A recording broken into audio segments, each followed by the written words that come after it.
And it's not a job with any real apprenticeship, you know.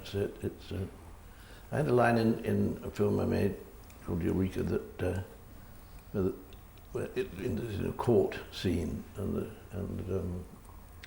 the girl says to the man in dock, "You fell into life," you know, and I think that I've sort of really, I think that's how a lot of people fall into life. You know, it's not. I don't think certainly when I started there wasn't such a thing as a film school or anything. I was just interested in film and tried to find someone to give me a job. And the first job I had was apart from getting the tea, was doing some writing down on an oscillograph. That's after an oscillograph had made out a dialogue of a film in French, writing underneath some sort of translation, but it wasn't translating the film, but with fitting labials and mouth shut and open. And I became fascinated with film. I just was amazed by it. It opened a whole thought about living and life, you know, the actual retention of the image and running it backwards and forwards and changing things became. So it's difficult to imagine because, although it wasn't at the beginning of film, but it certainly film wasn't even thought of in England. It didn't come under the arts at all. It came under the Board of Trade and Industry, you know. So it wasn't, and it. Yeah, I just fell into it, and one thing led to another. I think a lot of people fall into life, though. Most people, you know, very few young men and women, you know, they bump into something, become a giant businessman, or they become a great designer, you know. It's not always what you expect either from school or university or wherever you go. It doesn't happen. So. There was a union just forming, and I joined a union, and then it had a union pamphlet, a couple of pages that came out. And they advertised for jobs, you know. And there was a job going at MGM. MGM had a studio here at that time, and it was for a job in the camera department, the loading room, right? Get a job there. It was complete. It was like an apprenticeship. I didn't know what anybody did, you know. Gradually, quickly learned, but it wasn't. Very difficult to imagine now, you know. It's tried to. I know that years ago, some kids said years ago, you know, what do you mean there was no television, Dad? You know, and film is changing. It's changing so rapidly now, even that people, you know, between 30 and 40 don't realise the change that's happening out. They're reading things differently from 20-year-olds. You know, reading things off the language is changing. Everything's changing with advance of technology. But it was only changing very minutely a few years ago. It's the speed of change. Actually, Orson Welles said the thing which I was years ago that I thought made me think a lot about the truth of it recently. You know, that speed creates the greatest changes in the world. I mean, it's what was thought that speed of things, instant access, instant reply, instant. There must be one of the few people in the world now that doesn't own a mobile phone, because I have a completely, not like some from fogiedom or something, but it's just that it's become more and more fascinating not to have one. Reading people, it confuses people. There's nothing. I'm not talking to anyone all the time, you know. And you see people on the bus or walking around the street. They're not looking at anything. It's fantastically interesting, like aliens from another place.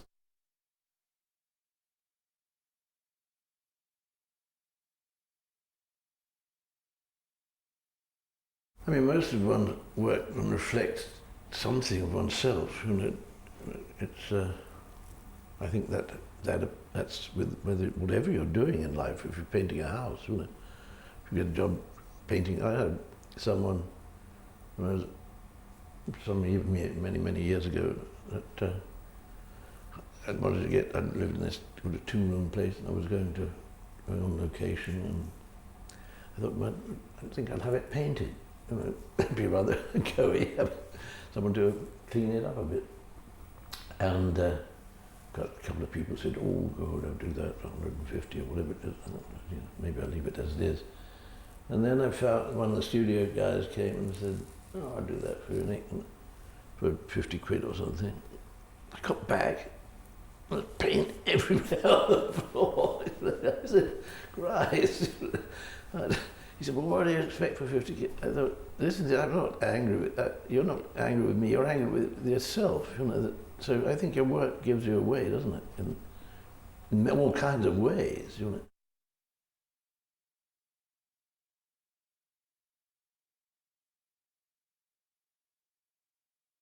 The book was given to me to read. You know, it was a book by Walter Tevis. And I thought I really liked the idea of it. It was hanging somewhere between science fiction and reality. Back then, it was not really known what it was. And I began to get interested in the idea that fiction was getting to be really pretty clear, pretty obvious, as it turned out. You know, that fiction is getting rather confusing because there are only so many plots, you know, and science fiction at that time, I thought, is rather interesting. You can do what you like with science fiction. Gradually it's opened up all kinds of doors, you know, that it became, in my head, the only real fiction. Just crazy and marvelously strange. But somehow just a little bit beyond understanding, which I thought, well, maybe even push it further. But that's what interested me for the first, because it was another approach to fiction.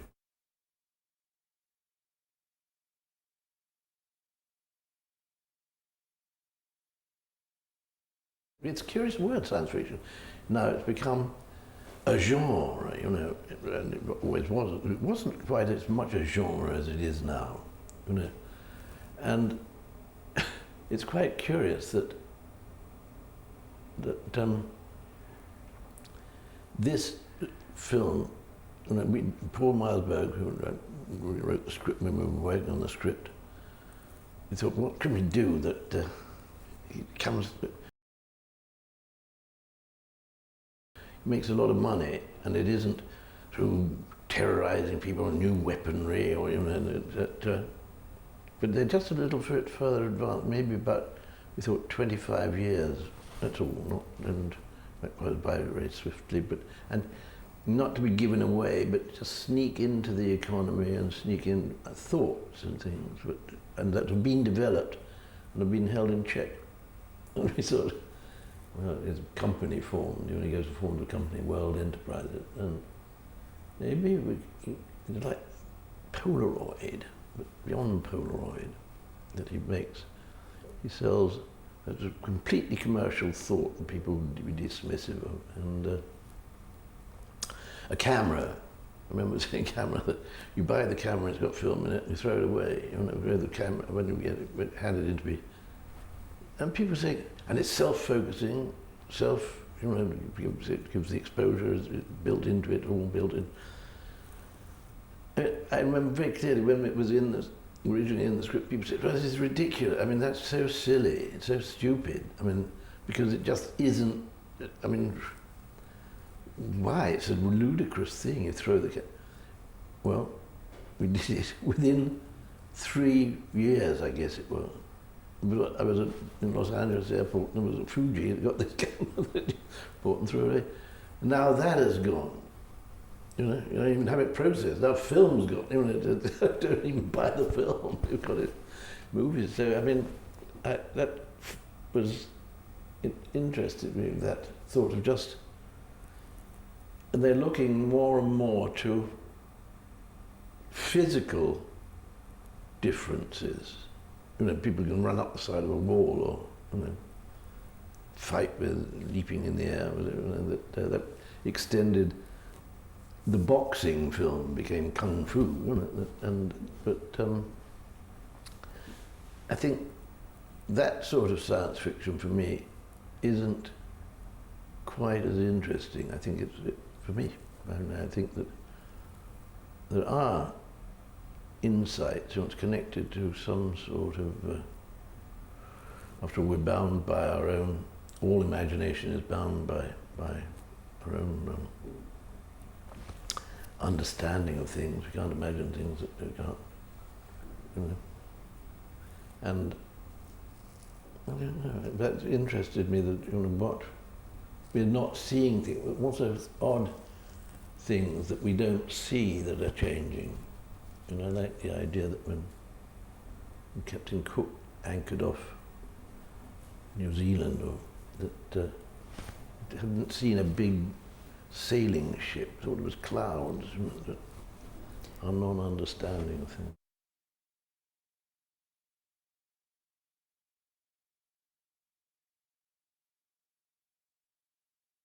Well, I've never been a political filmmaker,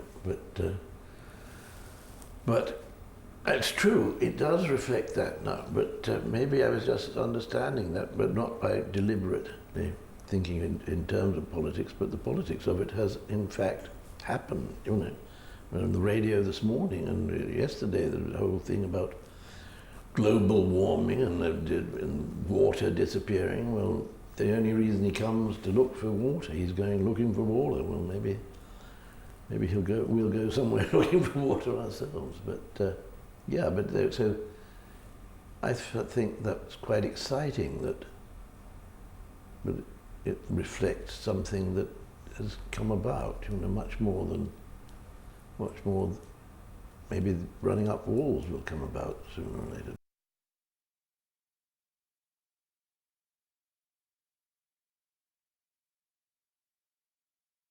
In fact, I met Michael Crichton. He's terrific. He's a great, I think he's a research hematologist as well as a doctor and filmmaker and writer. And I met him in Los Angeles. And he's startling because he's very good looking, but he's something like 6'8", and he's not, or maybe more, he's really startlingly tall and beautifully proportioned, like a sort of god guy. And at a party, people were sort of in awe.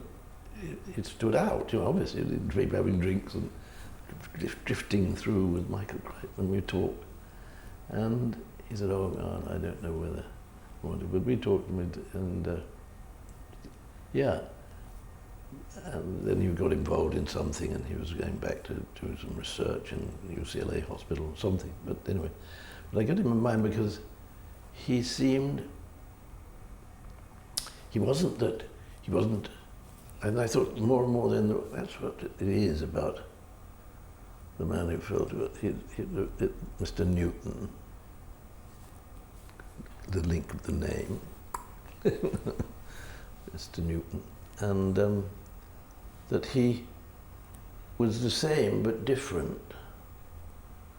That the difference was in another way, not the obvious way, not that that he was weirdly different, just frighteningly so, but unfamiliar, and he could fit in, except he couldn't be made shorter or he couldn't be made something else, So, and then I saw David Bowie in BBC documentary, The Cracked Actor, I think it was called. And he interested me. I thought, this is really an interesting guy. He was slightly to one side of expectation, of people's expectation, and I went to see him, and I did like the idea of this. Not, he had another kind of popularity. You know, it wasn't the obvious popularity, and it wasn't some sort of ultra strange or something that, you know, like some heavy metal, you know, dressed up with, but it was different, separate. And I went to see him in New York, and we talked. Actually, I hung around for a long time, very badly. And but he came in and he said, yeah, very quickly. I waited. It was about 1 o'clock in the morning. Actually, went to stay to meet him at his house. I think he was renting. He was in a recording studio. Got back about 1 o'clock, and I thought, well, okay, we can't. He said, well, we don't really need to talk about it. Yes, I'd like to do it, and it was done.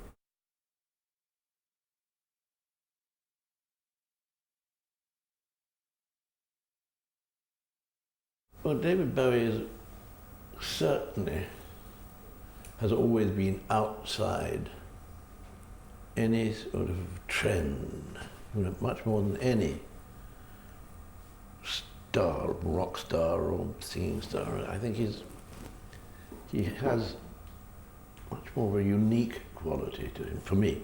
And I didn't know him, except, as I said, when I first met him, he just said, I think I'll do it, and then left, said good night. I've been waiting about 4.5 hours. You know, the very first day, I think the first day was quite interesting, that because we've shot the scene where he walks into town. You know, I think it was the first day with him. He walks into town, nice easy thing, walks into town.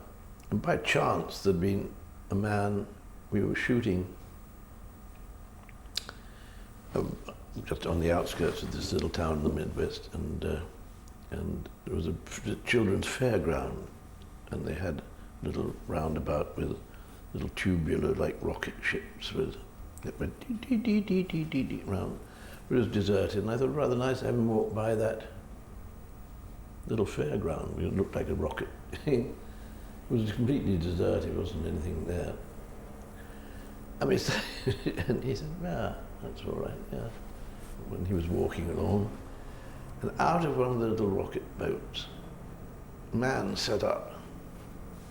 It was like a bomb. And he looked and belched like that, and then slid down into the thing and disappeared again. Brilliantly. Because also another little rule that don't cut, no one says cut. And the operator looked at me. David never, he looked at it over that, looked back and walked on. He didn't question it. And afterwards, I said, you know, we didn't. He said, well, I didn't think you did. Rehearse that. We didn't rehearse that. And it was marvelous from there. You know, he had, I think this guy doesn't need a lot of talk. He is Mr. Newton. And he was Mr. Newton, and it was fantastic. I mean, it's really one of the most exciting, exciting work with an artist, with an actor, or whatever, like a performer. That he gave off a feeling when it was wrong for him. He overrode that sense of trying to please someone or their expectations. I mean, he kept in the sense of the part for quite a time afterwards. You know, he was extraordinary. But and then changed completely. We had a scene with Buck Henry, who was quite a well-known American witty screenwriter and writer. I'd known him some years, and wanted him to play Oliver Farnsworth, and we had a scene where they'd come to rub him out, and we had these two guys, stunt guys, and you had a stuntman fallback as well because they threw him through the window. They'd had perspex or something on the window, and when they threw the stuntman against it, he was in the studio, at the window, he bounced off. It was fantastic. They said, "I'm sorry about that, Nick. We've got to put the sugar glass in," or whatever it was.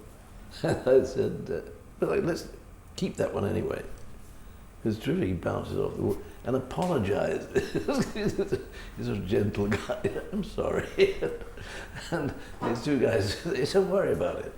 They swing him again. And then we had the sugar and he threw him through.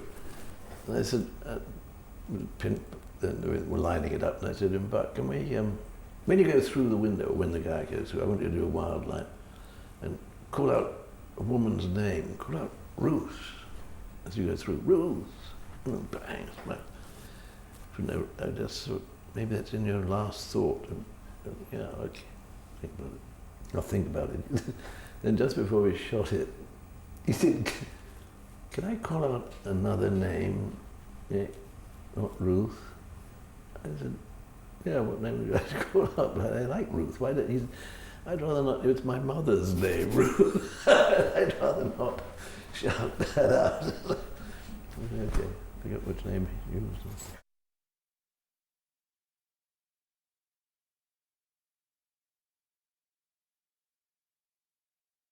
Yeah, there was concern, but that was also part of the beauty of it, you know, because highly intelligent man, it opened another door as far as I'm concerned about can you act. I mean, he was a performer. I mean, you know, he's not as he was on the stage, so where does acting and reality begin anyway, you know? We see that nowadays with reality television. Are they acting, or are they and then it reflects on all of us, you know. Am I acting now, or do you really believe this is me? No. But that came up even during the shooting, you know. One of the producers said, "Can we revoice him?" You know, I said, "Hey, man." But what do you think? You see, I said, how do you think an alien acts? You know, what do you mean? Can he act? You know, so if it were some well-known actor pretending to be, how would he act? Acting someone that we don't. It's right as he is. He's, you know, he's alerted you to think this is strange. This isn't. Well, he's supposed to be strange. That's why he's learnt English in another place, and he hasn't gone to England because they would spot that he's rather strange, his emphasis and thing. So he's in America, where they speak English, a lot of them, and his strangeness is because he's English, but there was concern and seemed to settle their worries. They went away to think, how does an alien act?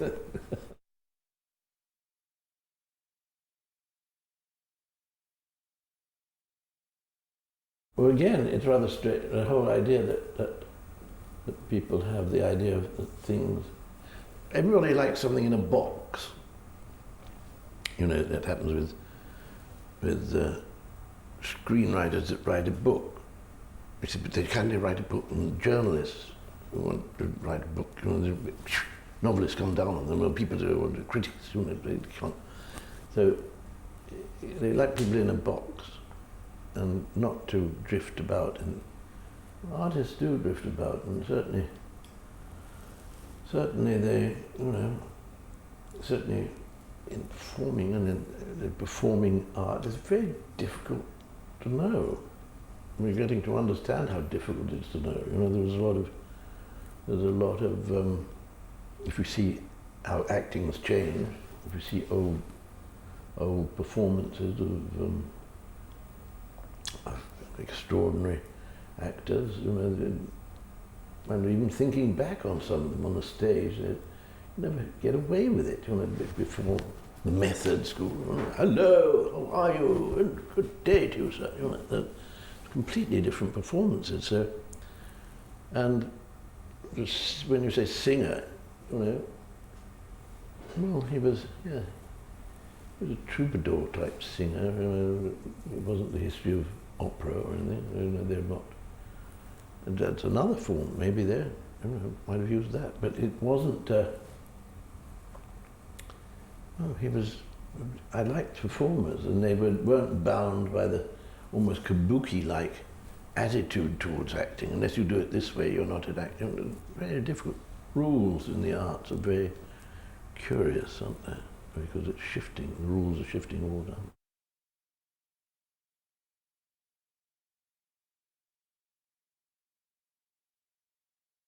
They're all difficult shoots. They're all difficult shoots because I don't like, and that is worrying for producers and for studios and for everyone, I guess, but I don't like rehearsing too much because things change, and whatever and unless you're alert to the change, something static happens, you know, that if you plan too much, it sort of dies a little because it's had its time, you know, the instant, and that's so. I mean, that's difficult to explain, but I mean that makes shooting difficult because I mean, let's say that someone had planned that, or you have to do it in writing in the script, that it was a sunny day when they went to the beach, you know, and it's raining. I'd still shoot it.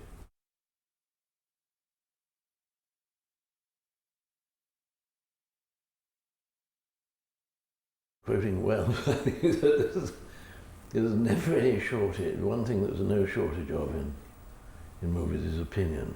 You know, immediately, after the first shot, everyone from the hairdresser to the executive producer can shoot it better.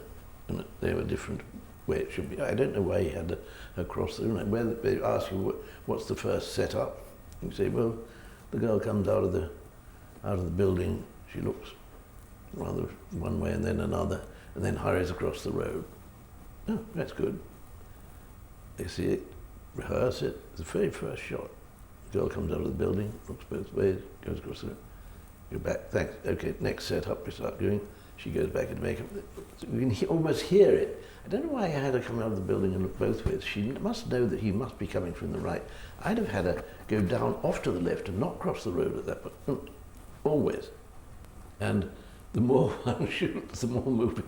It's terribly difficult because at the end of rushes, there are all kinds of notes from studios, producers, everybody's. It's painful. And so, yeah, and then once one's finished the work, you know, in many ways it's, you know, they're still making it. You know, nobody ever wants to finish, really. I know I don't want to finish, but and then when they want to finish, I don't want to finish their way. I will. So there's always that thing to reach some agreement. You can't change the whole thing. It's rather like, you know, you make a suit and someone says, I prefer that suit without the left arm in it, you know. Okay, you know, take the left. No one's going to say, why did you know, but, well, it's, there's no perfection, and you get angry or annoyed or try and hold on for as long as you can, but somehow it always goes back again to what it was, or if it doesn't, people miss it and say, oh, you know, funny enough, I saw something on television last night. They had a couple of nights ago, a couple of afternoons, they had on one of the channels, someone phoned me and said, oh, Walkabout's on. And, have a look at that, I haven't seen that for a long time. It was practically over, it was about 20 minutes to go, 15, 20 minutes. And I was with someone who hadn't seen it forever. And And have a look at this. And they'd cut the death of the Aboriginal out. What an extraordinary thing. Someone obviously didn't like it, or I don't know whether they thought he wasn't, so the boy comes in and says, he's dead. Or someone, you can hear the conversation say, well, that's much better, we don't have to, you know. But sort of lunatic was tempted to write into them. It doesn't make any difference, can't take it back.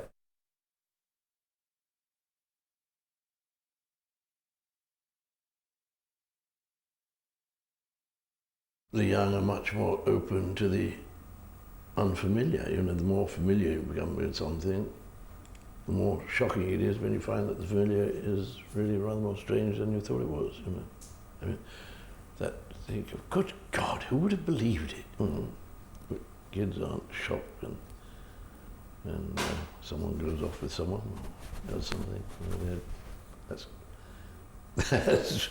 that's every day, you know, because they've got, so yeah, I think that's inevitable. That's the wonderful thing about it. I mean,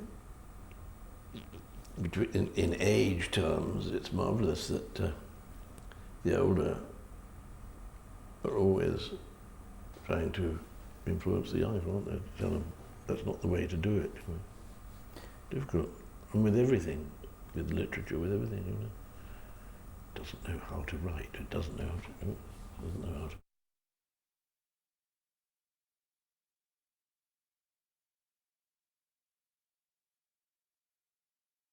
Well, you don't expect anything. You cannot expect anything at all. One of the great things is the surprise. I find that with other films, not only things I've done myself, but I find it extraordinary that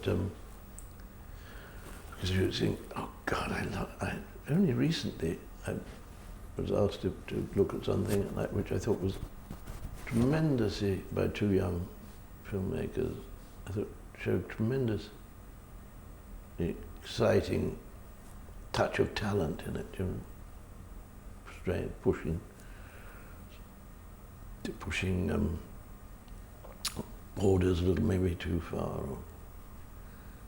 And it's had the most terrible, you know, ridicule and vitriolic abuse, and even I came under it. They said, but you said it was good, how on earth? It was extraordinary. And I know that, I feel, well, I never know, but I feel certain that it will be, in, I don't know, 10, 15 years' time, it'll have a life, because it has a truth. I think some sort of truth, even if it's very deep, does come out of something. It has something. It's different from propaganda, isn't it, truth? And if so, trying to press an attitude, you know, it does come out and lasts a bit longer. Truth lasts a bit longer.